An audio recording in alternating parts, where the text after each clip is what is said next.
Hello, everyone, and welcome back to another episode of the Bridging Impact Podcast, the podcast that is passing wisdom to the next generation of athletes, coaches, and parents to transform the next generation of athletes into great leaders on and off the court or field. So in today's episode, it's actually a really special episode because I have the opportunity to interview the coach, the teacher who actually got me into coaching and teaching, and that is Dave Rubino. He is a PE teacher and a former Division I track coach at the University of Oregon.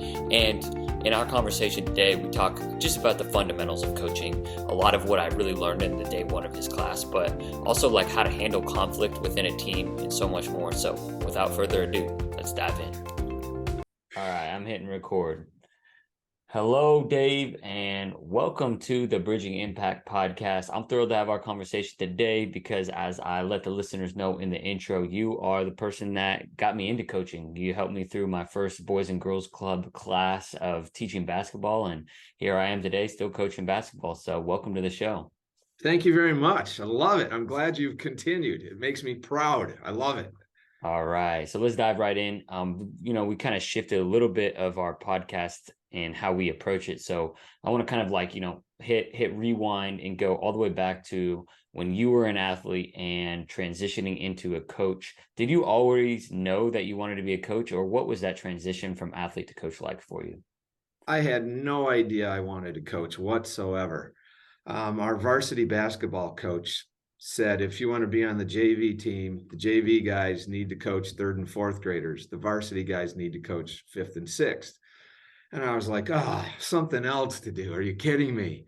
And I remember that day at lunch, the guy I was going to coach with that night, we just wrote up a quick little lesson plan, like introduce ourselves, ball handling, that kind of thing. And then I think his mom picked me up because neither one of us were driving. Right. We got to the elementary school. I remember I was so nervous.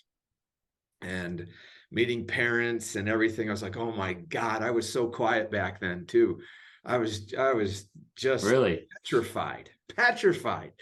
And once we got going, oh my God, it was so much fun. I had a ball, and my dad picked us up and said, well, how'd it go, guys? And I said, Dad, I know what I want to do. He's like, what are you talking about? I want to be a PE teacher and coach. And that's when it hit. And I've been lucky enough to be doing it ever since. So pretty crazy. Yeah, I love that. And I think that's a really good message for parents and coaches that have, kids of that age right now, especially for me. I'm working with, the young high schoolers about, giving them those opportunities, because sometimes when you're a player, you're so concerned with, yourself and developing that when you're the position is kind of flipped and you get the opportunity to kind of give that back and bridge that impact, what the podcast is all about. It's really kind of fulfilling to see that joy being passed on to kind of the next generation of basketball players. And, I'd love for you to talk about your early coaching career. I know you coached, collegiate track, and what was that like? Well, when I got out of grad school, my first job, I didn't have a job. I remember I had to go home, and my dad said, what's your game plan? I was like, rest. Yeah. Long story short, I ended up getting a job at a high school about 20 miles away, and I was coaching girls varsity soccer. And at the same time, I got to hit rewind just a whisker. So I went, interviewed at all these places. That athletic director hired me right on the spot for that job. And that was kind of the end of July. And I was like, great. And then 2 days later, I saw a job at a junior college. So I called, went, applied, and that was a position to coach women's soccer, men's and women's track and field, and help run their fitness center on campus. So a few days later, he called and said, yeah, we want to have you. And I said, oh man, I told the local high school that I would coach their girls varsity team, and the AD was so awesome. He said, tell you what, I'll continue to coach the women's soccer team this year, and you take it over the next year. No problem. So my typical day was getting up at 4:30 in the morning, leaving my house at 5:30, driving 50 minutes, opening the fitness center, working there from 6:30 to 1:30, driving another hour and 15 minutes to that high school, coaching the girls team, then coming home and having the day start all over. And then that was a great experience, because here I was 23 years old and I'm coaching girls that are 15, 16, 17, 18 potentially, because it was a smaller school. So we had some sophomores, juniors, and seniors. But for my debut as a coach getting paid, what an experience it was. I had great parents that really helped out. Um, the first away game we ever had, I had a girl on our team break her ankle. So that was an experience by itself, but all your training and everything kicked in and the right protocol. And she ended up going to the emergency room.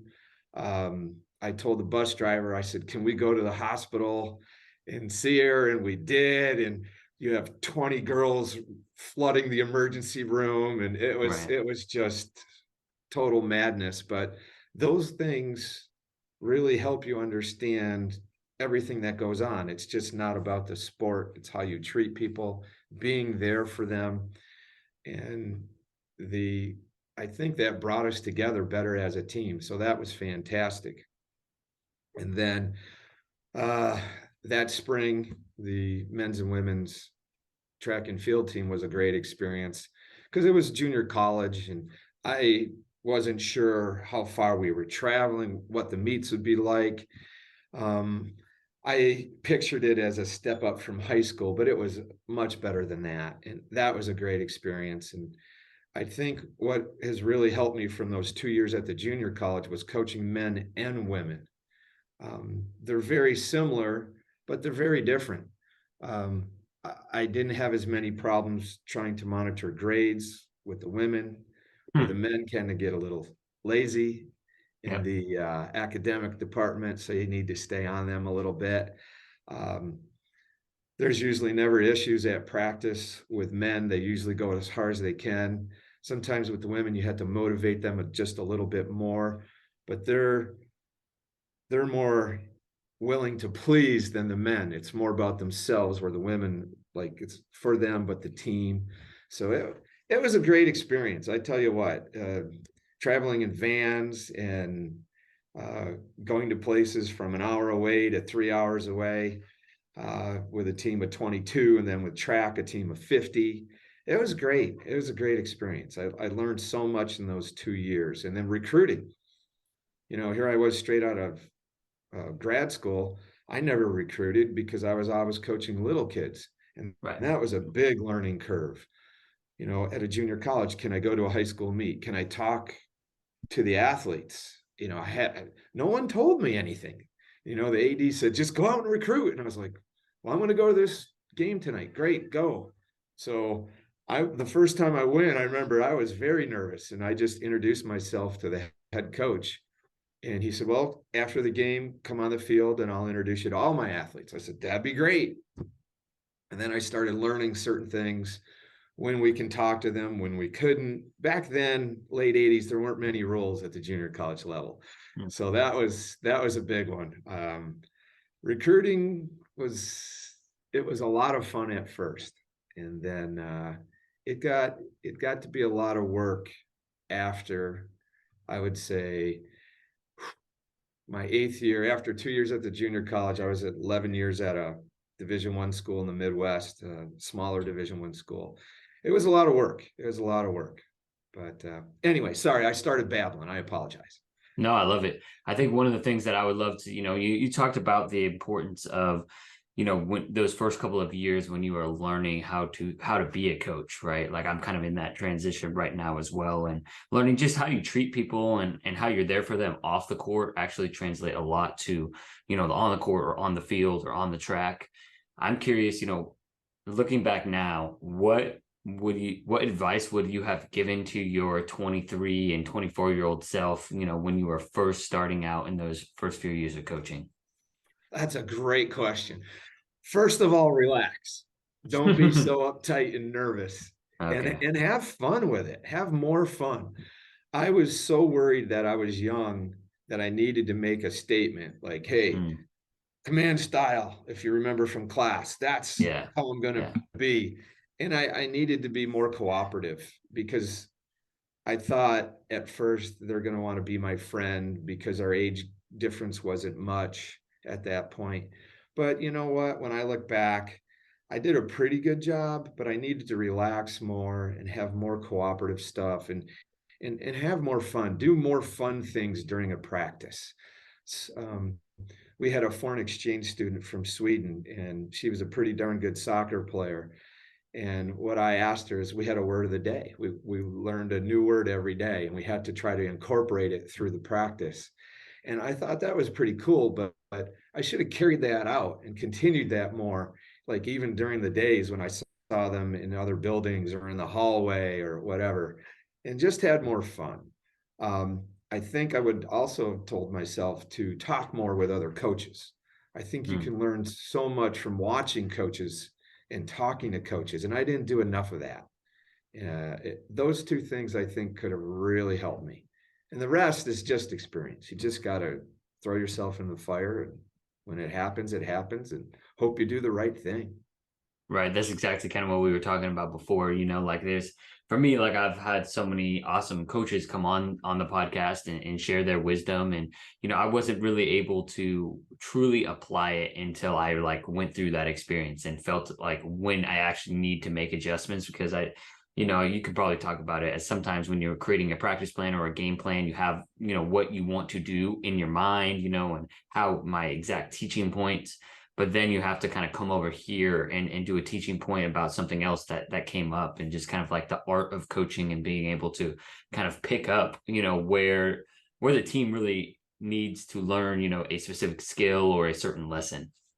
Yeah, I totally agree. And you hit another great point. You have all your practice plans set and you're ready for this. And all of a sudden you're like, oh my God, we're doing this not really well. We need to focus on this. Right. And this is not what I had planned. So right. being able to adjust, I think is huge. And as a young folk, it's tough to do that because in your mind you're going, oh, I need to do this. Right. But no, your team needs this.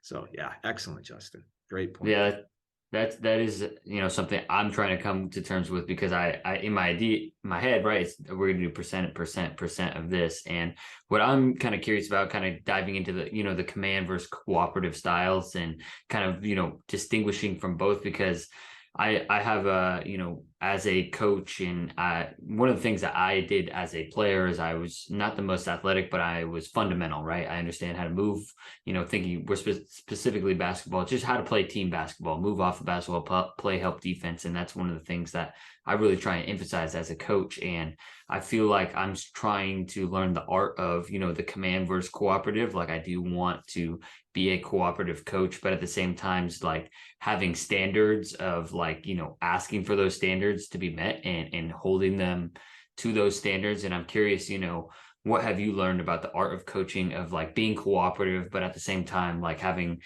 standards and making sure we're upholding our athletes to them? Yeah, I love that question. So as you were talking about that, one thing popped in my mind.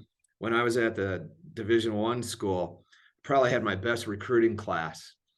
And it was probably our second practice, and it was in the fall. So we were pretty limited.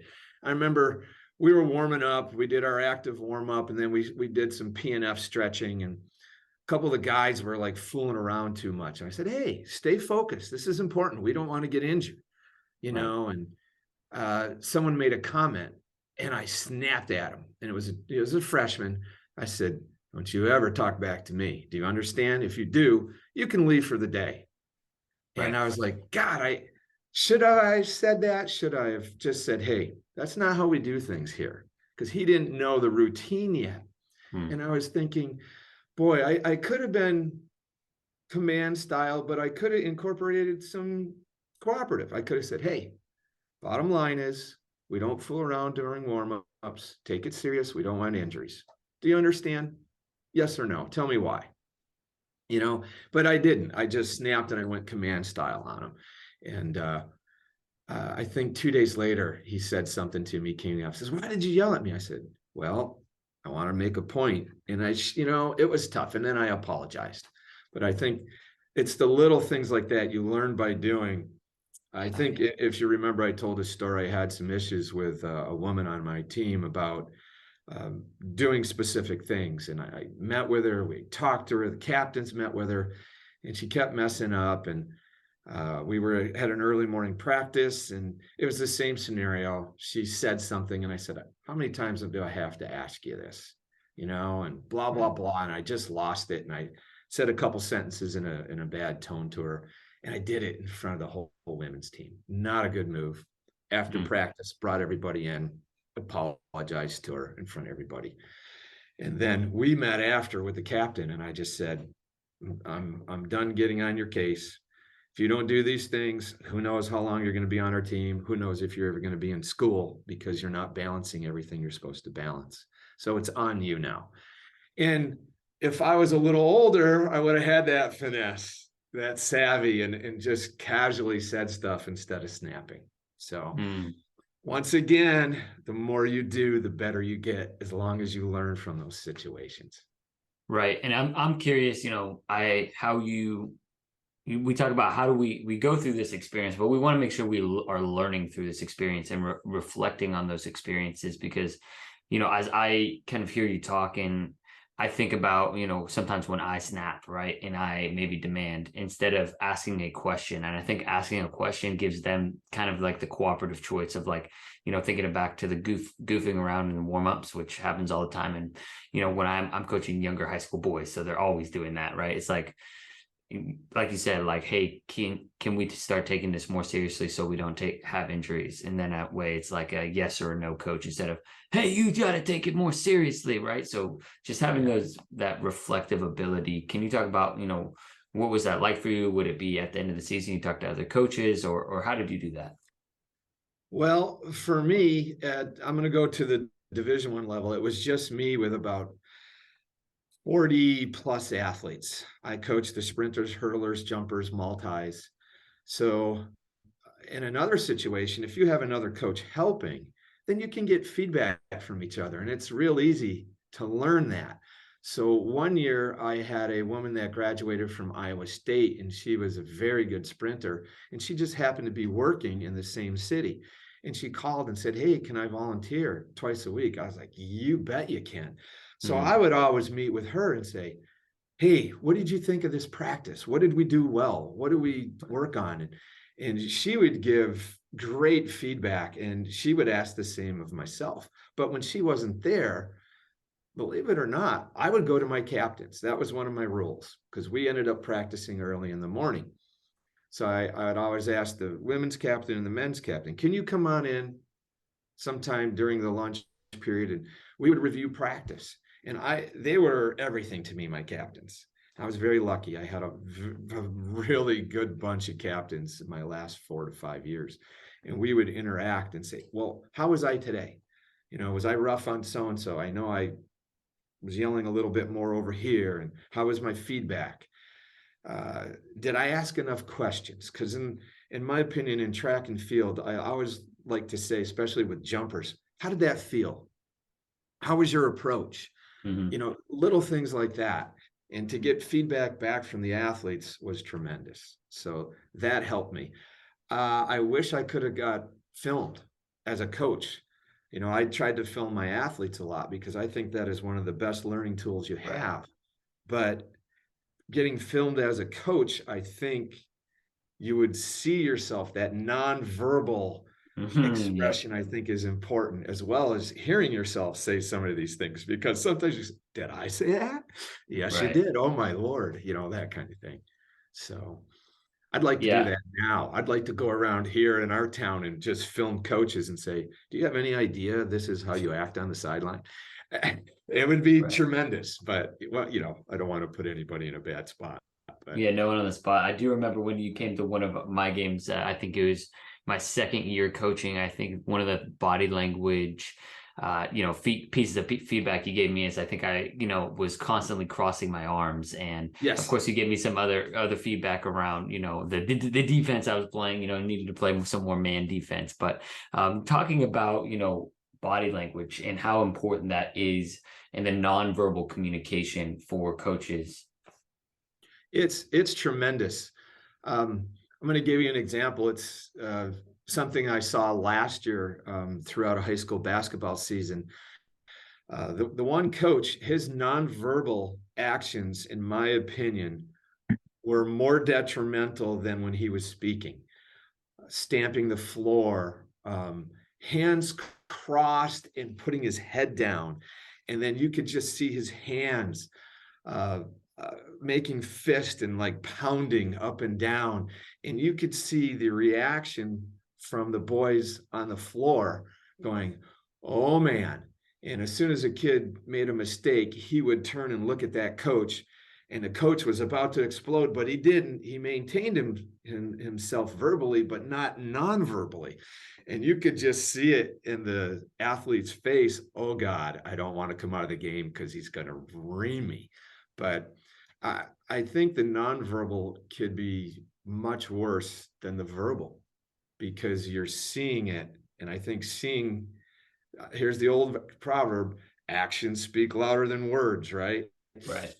Those actions are tough sometimes. And I've seen it demoralize some students, unfortunately. But that's why I think you got to get filmed as a coach, and watch yourself. My example, I love what you said, crossing the arms. When I first got filmed, I was like, oh my God, control your hands. They were all over the place. And I was like, get my shoulders back, stop slouching. Yes, mom was right. I do slouch, that kind of thing. Look professional. Your eyes and your facial expressions are huge. Don't be afraid to smile. And the thing that I learned the most was I didn't give enough positive feedback when things were going correctly. When someone did something good, I didn't say, hey, great job, Justin. Way to stay on your toes on defense and have active feet. I'd just walk by because you're doing it right. And I'd pick on someone that needed the help. So I think that's a big. Yeah, that's a big thing that I've learned too as well. Is giving them that feedback that they're doing it well. Because they need it, especially like I know that in this generation, you probably, now you're teaching, younger students and that they need like more. I feel like my generation needs more positive feedback because of Instagram and social media and like a lot of the external validations that, come with it. They want to make sure that they're on the right, progress and task. And, going back to what your point is, I've seen, players look at their coaches when they miss shots. And I just like look at the fear in their eyes, when they shoot, they dart their eyes over to their coach. And I remember as a player, like you don't want to play with that fear. And can you talk about the importance of making sure that your athletes feel like they're trusted and the athletes that feel like they're trusted, they play with more confidence. And when you play with more confidence, you have a better opportunity to perform better. Yeah, no doubt about it. Right now, the studies show 4-to-1 positive to negative feedback. And if you ask any high school student athlete, does that happen in practice? They'll just smile and laugh at you. And I think you had a great point with all the external devices that are out there these days. They need the positive feedback more than ever. And then COVID threw another curveball at us, So right. I think it's vital for coaches to realize that you have to create a safe environment for your student athletes. You want them coming to practice going, yeah, I'm ready. I wonder what drills we're going to do today. Hopefully we can, rock and roll instead of going, oh boy, what is coach going to yell at me for today? What are my teammates going to say when coach yells at me? Are they going to start looking at me funny? That kind of thing. So you have to build a great team culture by being a great role model, doing a lot of positive things, doing things with your athletes outside of practice so they know who you are. Oh man, Justin's really funny at practice. He's mean, but outside of practice, he's funny. Just it's little things like that. Just going to dinner, having those spaghetti dinners with your teams. And a lot of teams do that. And then the coaches never show. The coaches, you got to be at those team dinners, man. Right. I don't understand why coaches don't go. I mean, coaches should host the team dinner as well, or at least take your athletes out for pizza or whatever. I was very impressed this year. Our son is a senior in high school, and they've done 4 team dinners, and they've done 2 at a pizza joint. The pizza place gave him a phenomenal deal. And all it was a call to ask. And they Right. were like, we'd love to do that. And I was like, wow, it's brilliant. So it's doing the little things outside of practice that will help things in practice. And if you do yell at an athlete after practice, make sure you go and talk to them after that. Say, do you know why I yelled at you? And if they say no, say, well, give me some reason why you think I yelled at you or was hard on you. And I don't think enough coaches do that. You got to be there for them. You know, not everybody comes from a great background. And sometimes the kids that even come from a great background, they're not having a great day. You got to be able to read that. And hey, I know practice wasn't good. Well, something happened today. Just chat with them. I mean, Right. you know, it's 24/7, 365. That's just how it is. So I hope I answered your question. I get sidetracked all Yeah. the time, you know No, that. no, that's totally good. And I have a follow-up around, creating a safe environment. I know that, I feel like I do, my best to have that responsibility of creating a safe environment through myself, but something that I've kind of, come to and been challenged with a little bit this year is like having players on the team that like really don't like each other and kind of go at each other, because boys are competitive, right? And so Right. and one of my philosophies is to compete, right? But we have to compete in a way that everyone feels safe. And I'm curious if you've had any experiences in the past of players on your team, like, and I'm sure that didn't like each other and were outward about it, and like how you handled maybe those situations.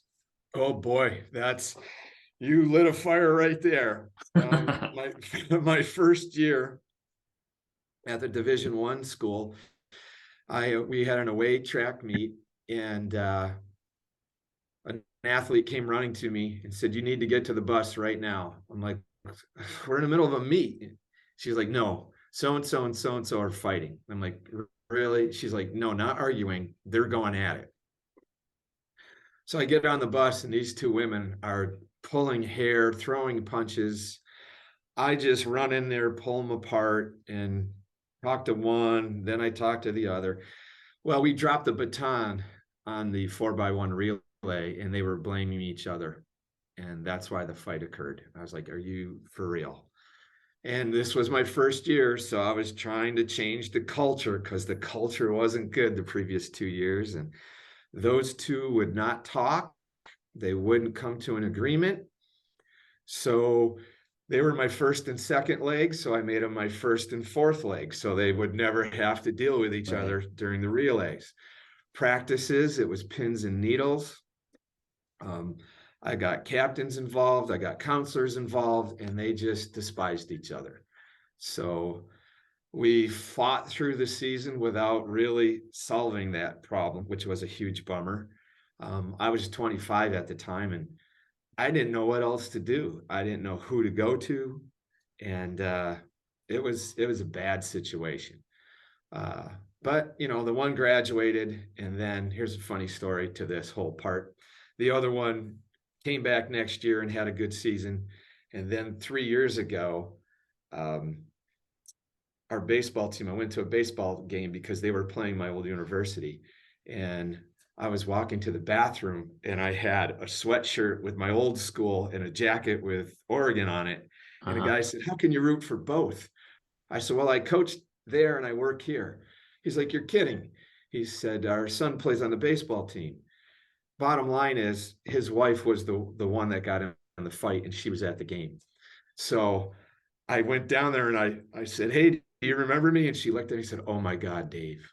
And she said, "I'm so sorry for the fight with so and so." I was like, see, it's still on her mind, Right. 30 years later. So you never know who you're going to run into. Always be nice, leave things as best you can, because you never know what's going to happen in the future. And then other situations that occur, you don't let them fester. You have to take care of that in the moment.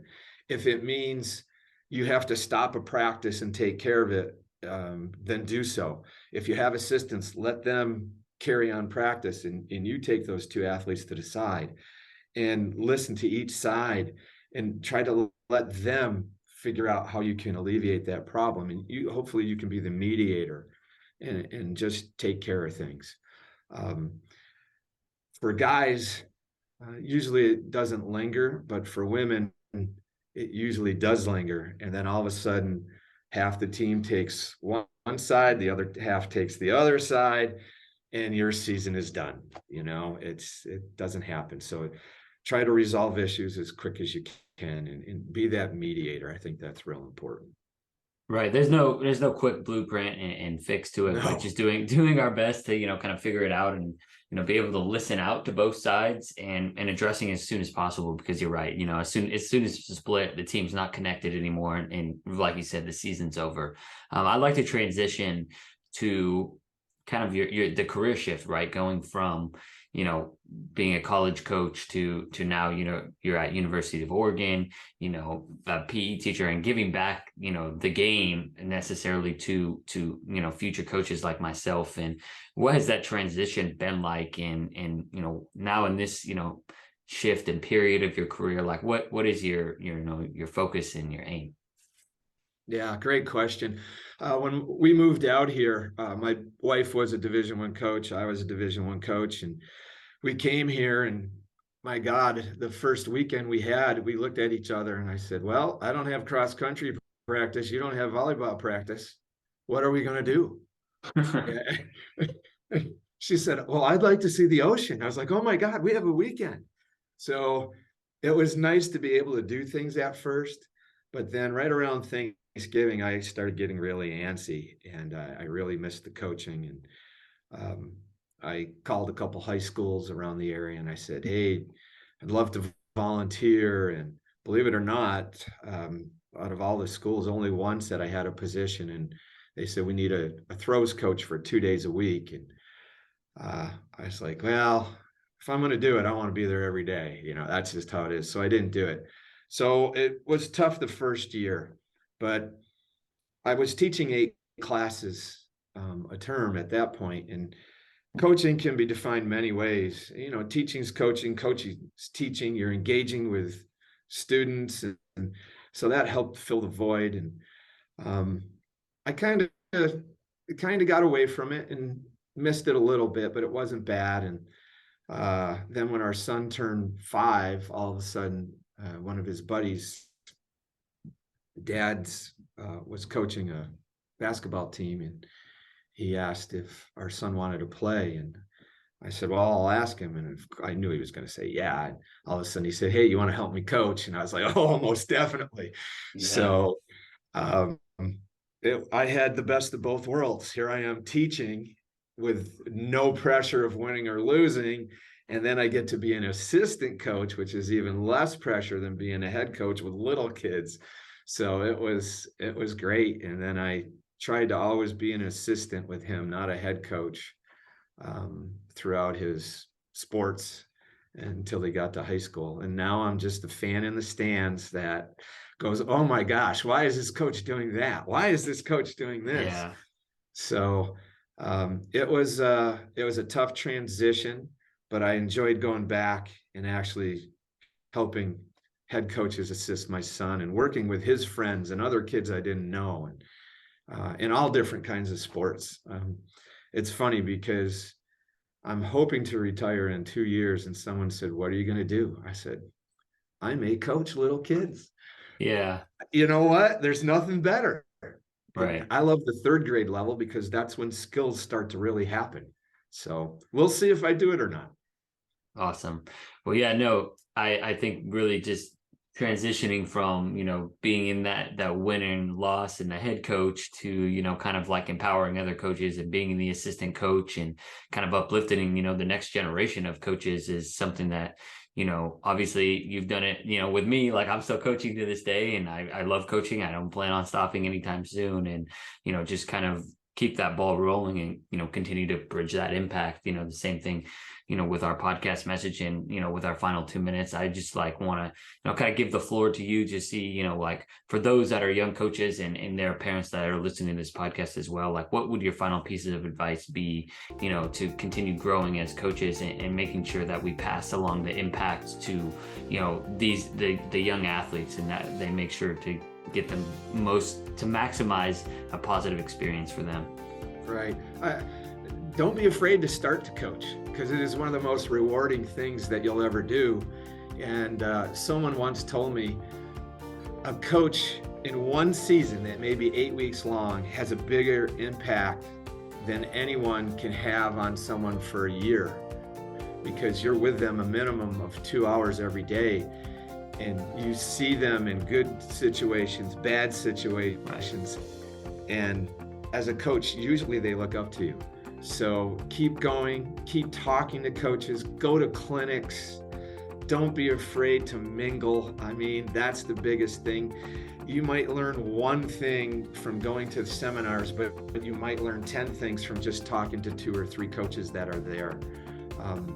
And then keep building. Don't be afraid. Start with the little kids, because I think that's where you learn so much. And then don't have that goal of, well, I want to be a head coach at a Power 5 conference in 3 years. It may not happen. Just keep building. Money, don't let money dictate where you coach or what you do. Well, they're not paying me well. Yeah, it's very rare. It's the life of a coach. Yeah, it's a life of a coach. A lot of hours. You don't make a lot of money, but it is one of the most rewarding things you'll ever do. And let me tell you, when students come up to me and say, would you please write a letter of rec for me? And to me, that just melts my heart. It really does. I love it, because it means I did something good for them. I don't know how to describe it. Coaching is different from anything you'll ever do, but it's one of the best things I think you can ever do. And just don't stop. Just don't stop. And if you're in a relationship with someone or you're married, just remember, family's first, coaching is second. And a lot of people kind of invert that a little bit. But remember, family is number one, and then everything else is number 2.